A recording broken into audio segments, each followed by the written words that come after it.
मैथिली के समस्त स्नेही श्रोता का राजीवक नमस्कार। श्रोतागण, साहित्यिक यात्रा का नव करी लका आई पुनः हम अपना मैथिली स्नेही चैनल के माध्यम से अहाँ सबक समक्ष उपस्थित भेलहुँ हाँ। आजुक जे ई कथा यात्रा है, एहि कथा यात्रा के सूत्रधार छथि अपना मैथिली साहित्य का कालजयी रचनाकार श्री राजकमल चौधरी जी। श्री राजकमल चौधरी जी के एक अविस्मरणीय रचना छनि। ई नहीं देने छलिए अपना चैनल पर, विचार भेल जे आइ अहाँ सबक समक्ष ई रचना राखल जाए। क्या गोट श्रोता के फरमाइश सेहो छल एहि रचना के लेल, तऽ ई एकटा बड़ा हुनकर बहुत प्रासंगिक रचना छनि। तऽ बेस लेल जाओ ई रचना से पहले एक बात कह चाहे छी, जँ केओ गोटा नव छी हमरा एहि चैनल पर, पहले बेर देख रहल छी वा सुनि रहल छी तऽ निश्चित चैनल के सब्सक्राइब कर ली, से आकांक्षा। तऽ बेस लेल जाओ ई रचना के शीर्षक छियै बहिन दाय अस्पताल बनगांव आ कोनो एकटा सपना। फिर से एक बेर सुनि लेल जाओ, रचना के शीर्षक छियै बहिन दाय अस्पताल बनगांव आ कोनो एकटा सपना। बहिन दाय माने ब्रह्मानंदक सहोदर बहिन। बहिन दाय माने ब्रह्मानंदक सहोदर बहिन सरस्वती के 13हम वर्ष में विवाह भेलनि। बीहपुर जंक्शन में ट्रेन से उतरि कऽ 5 कोस बैलगाड़ी पर यात्रा कयलाक उपरांत एकटा छोट छीन गाम रतनपुरा 14वें वर्ष के प्रारंभ में बहिन दाय अपन नैहर बनगाम घुरि एली। किया घुरि एली? कियाक तऽ ओ विधवा भऽ गेली। विधवा यानी बाल विधवा बहिन दाय। सोचि सकै छियै श्रोतागण, राजकमल जी सब अपना समाज में जे विद्रूपता होइ छलै सब पर में कलम चलबै छलखिन। आब सोचियो 13हम वर्ष में विवाह भेलै, 14वें वर्ष में ओ विधवा भऽ गेलखिन बहिन दाय। अपना नैरा बनगांव घुमि कऽ चलि एलखिन। पेट में कोनो गर्भांधो शिशु नहि।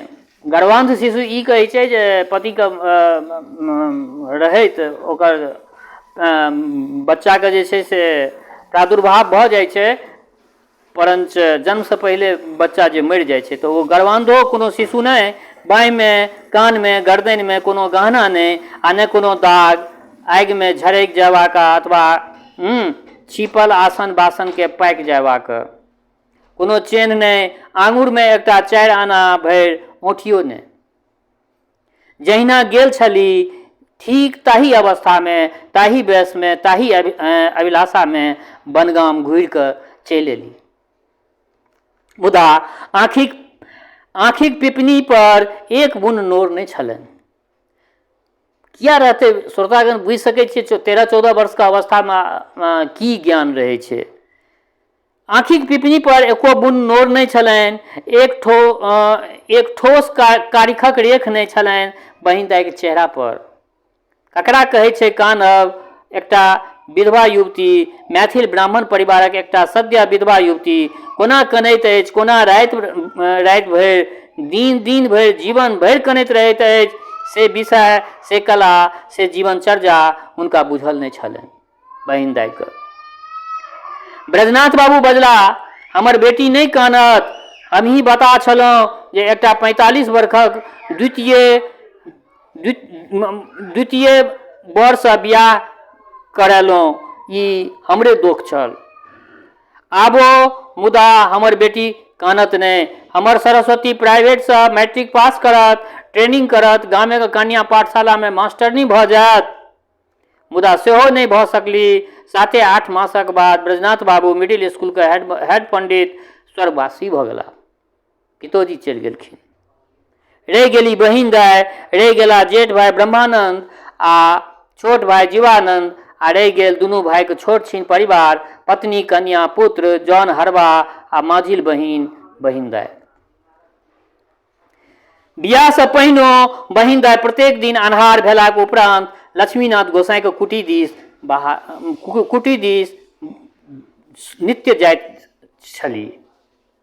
बियाह से पहिनो बहिन दाय प्रत्येक दिन अन्हार भेलाक उपरांत लक्ष्मीनाथ गोसाई के कुटी दिस बाहर जाइत छली। प्रत्येक भोर इजोत भेलाक उपरांत गोरहो घाट दिस जाइत छली। कोशिका के छाड़न में स्नान करबाक लेल अपन सखी बहिनपाक संग विधवा भेलाक उपरांतो जाइत छली बहिन दाय। दुनू भाई के बड्ड आपकता, मुदा ई स्वाभाविके छल जे ब्रह्मानंदक स्त्री कर्णपुर वाली के विधवा ननदिक उन्मुखता एको मिसिया पसिन नहीं छलनि। कर्णपुर वाली चूल्ही पजारक लेल आगियो आनऽ दोसर आंगन नहीं जा सकैत छथि, मुदा बहिन दाइ जा सकैत छथि। भरि गाम सब टोल आगिक लेल, दहीक जोड़न लेल, नोन तेल आ भरभट्टाक लेल, आ उपनयन बियाह मूड़नक गीत गयबाक लेल। किया तऽ बेटी छलखिन, विधवो छलखिन तऽ बेटी छलखिन।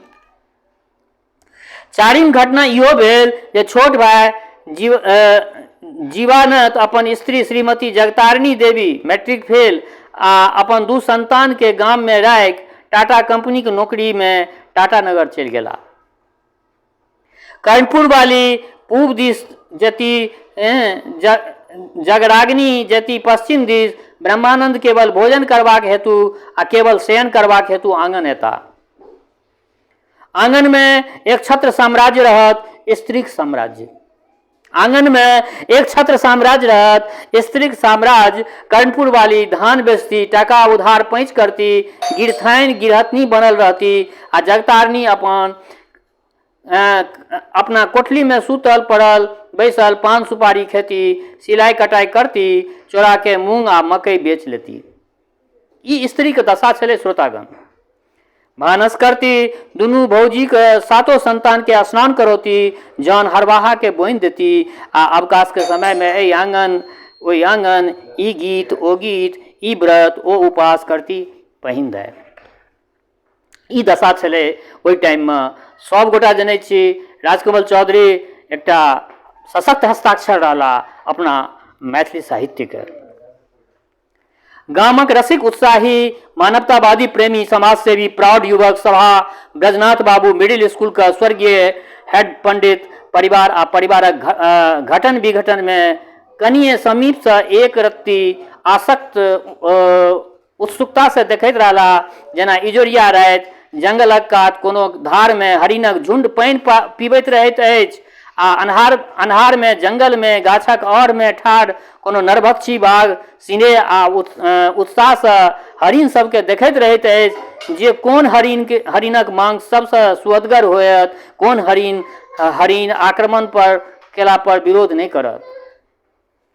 हरिन माने जगतारिणी देवी ने, हरिन माने जगतारिणी देवी ने, कर्णपुर वाली ने। हरिन माने बियाहक बरखे बेर में विधवा भेल 18-20 वर्षक एकटा भरल पुरल सशक्त माटि गाढ़ पानि से बनाओल गेल स्त्री बहिन दाइ। मुदा संजोगवश बहिन दाइ हरिन नहीं छथि। मिथिलाक एकटा शुद्ध प्रबुद्ध गामक बनगांव के शीलवती सुशीलवती स्त्री छथि, जे बुझैत छथिन जे सत्य की थिक आ असत्य की थिक, मर्यादा की छी आ मर्यादा की छी, मिथिला के बेटी के केना रहबाक चाही, ई सबटा बहिन दाइ बुझै छथिन। स्नेह की थिक आ स्वार्थ की थिक, स्नेह ककरा कहै छै आ स्वार्थ ककरा कहै छै, तकरो बोध छनि हुनका में। हम कोना रही, ककरा से गप केना करी, केना कयल जाय, आ ककरा से अलगे रहल जाय। देखियो श्रोतागण, इएह सब छी अपना मिथिला के जे बेटी के गरिमा एकरे कहल जाइ छै। ककरा से गप कयल जाय आ ककरा से अलगे रहल जाय, 7 डेग अलग। बहिन दाइ खसती कोनो इनार में अथवा कोनो जंगल में सनिया जेती, से ककरो गाम भरि में ककरो विश्वासे नहीं छै। मुदा हरिन माने बहिन दाइ,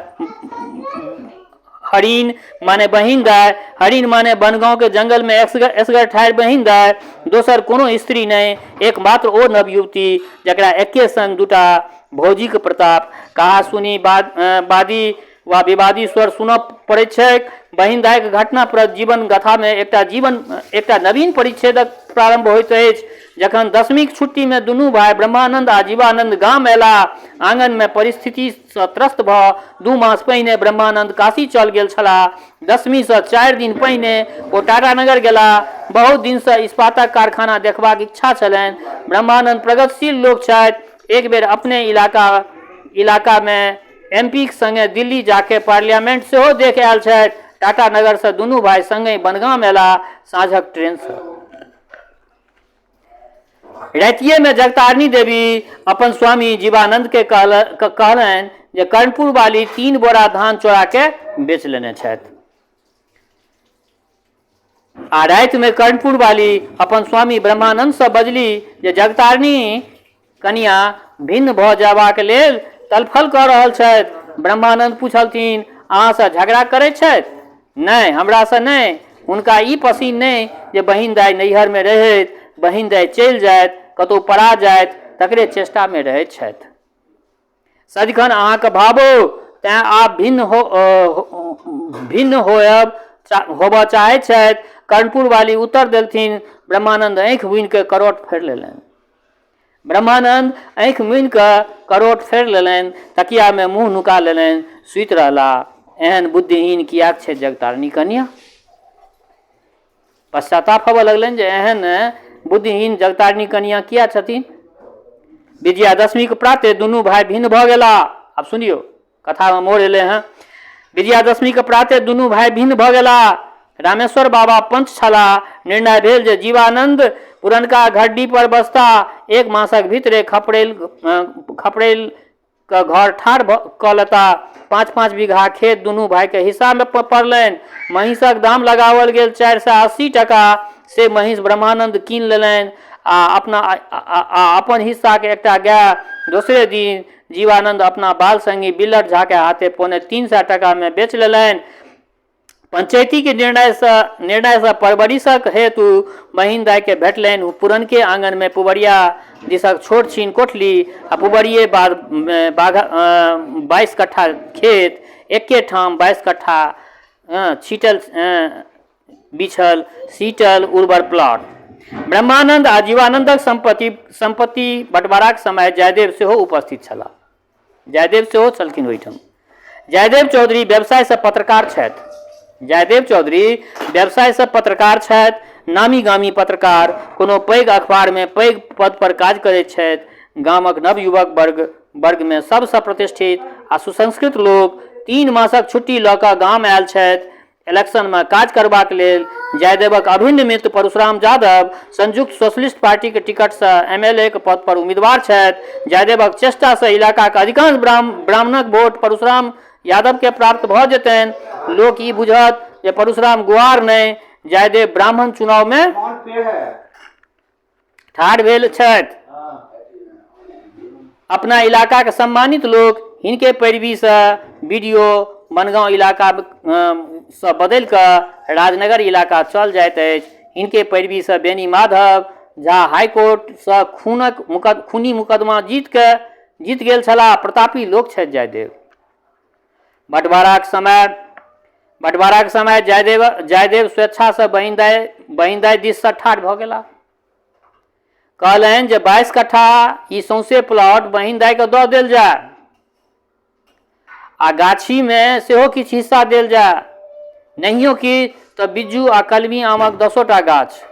बहिन दाई के आमक गाछी बड्ड प्रिय स्थान। बड्ड छोट छली तखने से पिता के संगे ब्रह्मानंदक संगे गाछी जाइत छली आ आबो कहियो काल अपन सखी बहिनपा के संगे गाछी जाइत छथि। पाकल आ अधपक्कू आम बीच अनैत छथि। गामक बेटी के एतबा स्वाधीनता अवश्य भेटबाक चाही।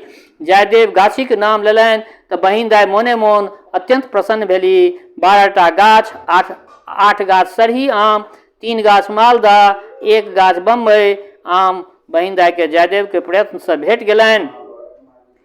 या ठीक जयदेव आ बहिन दाई के प्रथम परिचय। दोसर परिचय अस्पताल में। बरियाही में सरकारी अस्पताल अछि। ब्रह्मानंद खेत पथार में व्यस्त रहैत छथि आ कर्णपुर वाली एहन रौद में स्वयं बरियाही बाजार जा नहीं सकैत छथि। अतः ब्रह्मानंदक छोट बालक संतु के प्रतिदिन अस्पताल लऽ जायब बहिन दाई के कर्तव्य छनि। बाँहि में घाव भऽ गेल छनि। प्रतिदिन मलहम पट्टी करायब आवश्यक। मुदा पहले दिन अस्पतालक बरंडा पर बहिन दाई से जयदेव के भेंट भऽ जाइत छनि। संतु के बरंडा के कात में राखल बेंच पर सुता के बहिन दाई कंपाउंडर अथवा ड्रेसर के प्रतीक्षा में ठाढ़ रहैत छथि। कियाक ठाढ़ छथि? कोनो दवाई लेबाक छनि। चलू भीतर चलू, डॉक्टर से कहि के दवाई दिया दैत छी। चलू, मुदा अहाँ अपने एतेक दूर किया एलहुँ? हमरा कहाँ पठैबतहुँ? हमही आबि जैतहुँ। हम डॉक्टर के अहाँ के आंगन नेने अबितहुँ। एतेक रौद में एसगर की भेल अछि अहाँके? अपन दवाई लेब। की भेल अछि? जयदेव व्याकुल जकाँ भऽ कऽ एक्के संग कतेको प्रश्न बहिन दाइ सँ केलनि।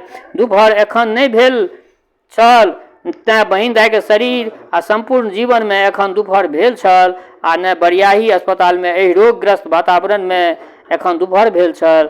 बेसीसँ बेसी एखन 9 बाजल हेतै। जयदेव तुरंते ड्रेसरके ताकि आनलनि आ आज्ञापूर्ण स्वरमे कहलथिन, हमर भातिज बेंच पर सुतल अछि, हमर भातिज बेंच पर सुतल अछि, अहाँ तुरंत आन सब काज छोड़ि कऽ संतूके मरहम पट्टी कऽ दियौ।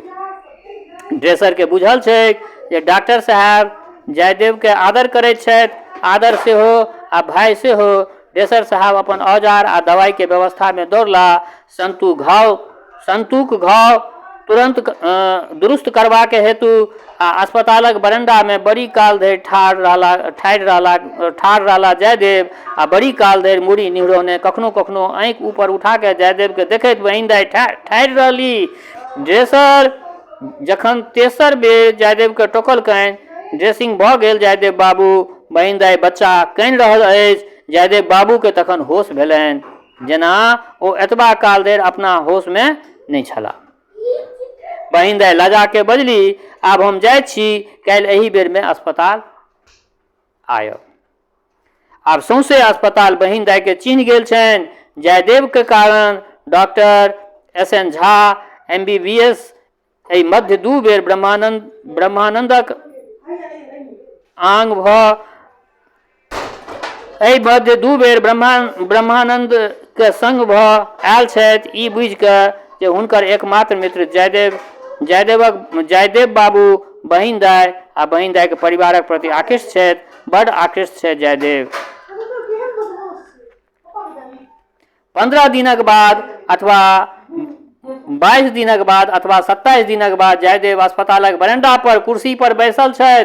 साँझ पड़बामे किछुए काल बाकी छै, आब कनिये समयमे सूर्य डूबि जायत, भऽ जायत अन्हार। जयदेव बैसल छथि डूबैत सूर्यक झलफल इजोतमे। बहिन दाइ अबैत छथि उदास मुद्रामे, अधमैल उज्जर साड़ी पहिरने भयभीत जकाँ। बसंत लाल हलवाईके दोकान लग हमर जीप ठाढ़ अछि, बसंत लाल हलवाईके दोकान लग हमर जीप ठाढ़ अछि। हम पहिने जाइत छी, अहाँ पाछाँ आओ जीपसँ। हम सब सोझे बरौनी चल जायब, बरौनीसँ पटना चलू, जीप ठाढ़ अछि। जयदेव नहुए बजला।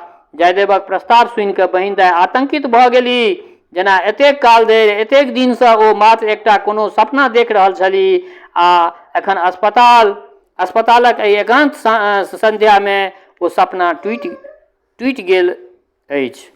तेँ उत्तरहीन छथि बहिन दाइ। की बाजैत एहि अवसर पर, जीवनक एहि प्रथम अग्नि परीक्षाक अवसर पर बहिन दाइ की बाजैत से हुनका बुझल नहि छनि। एतबा अवश्य जे धैर्यक लक्ष्मण रेखा मेटा जयबामे आब बेसी देर नहि छै। बाण टूटि जायत, सपना सेहो टूटि जायत। कनिये कालक बाद सूर्य अन्हारक समुद्रमे डूबि जायत आ अन्हारमे एसगर ठाढ़ि रहि जेती बहिन दाइ अन्हारमे ठाढ़ि छथि, मुदा जयदेव एकटा प्रश्न चिन्ह। बहिन दाइ तऽ अन्हारमे ठाढ़ छथि, मुदा जयदेव तऽ बेस श्रोतागण, ई एकटा रचना छल हिनकर, राजकमल चौधरी जीके। केहन लागल ई रचना, अपना प्रतिक्रियासँ जरूर अवगत करायब। संगहि एकटा बात कहऽ चाहै छी, जो केओ नव छी हमरा एहि चैनल पर, पहले बेर देख रहल छी वा सुनि रहल छी, या पहिने से देख रहल छी सुनि रहल छी, आसक्त से अखन तक सब्सक्राइब नहीं केने छी, सब्सक्राइब कऽ लिअ। सब्सक्राइब केने रहबै तऽ नोटिफिकेशन ऑन रहत, तऽ सहज ढंग से जे कोनो भी हम एहि परमे वीडियो रखबै, ओ वीडियो अहाँ सबके सहज ढंग से उपलब्ध भऽ जायत। दोसर बात, हमर श्रोता चाहे गाँवमे रहै छी वा प्रदेशमे, देशमे रहै छी वा विदेशमे, जतऽ कतौ रहै छी, स्वस्थ रहू, निरोग रहू, अपना आचरणके पवित्र बनेने राखू। माता जनक नंदिनी जगदम्बा माँ वैदेहीके कृपा सदिखन अहाँ सब पर बरसैत रहै। शुभकामनाक संग जय मिथिला, जय मैथिली।